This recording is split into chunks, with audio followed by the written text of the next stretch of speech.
وبعيدا عن الإقصاء.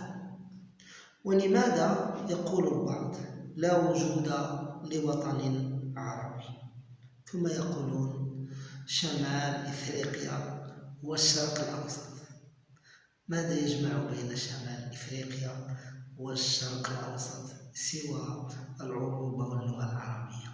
هل نقول شمال إفريقيا وجنوب أوروبا؟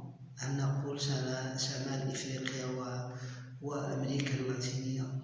لا أبدا، بل نقول شمال إفريقيا والشرق الأوسط، لأن ما يجمع هذين الفضاءين الكثير والكثير، فهو وعلى رأس ما يجمع هذين الفضاءين العروبة واللغة العربية. إذا فعندما نقول شمال إفريقيا والشرق الأوسط، الأجدر بنا أن نقول الوطن العربي أو العالم العربي أو الفضاء العربي، وهذا لا ينقص من أمازيغيتنا أي شيء. شكرا، والسلام عليكم ورحمة الله تعالى وبركاته.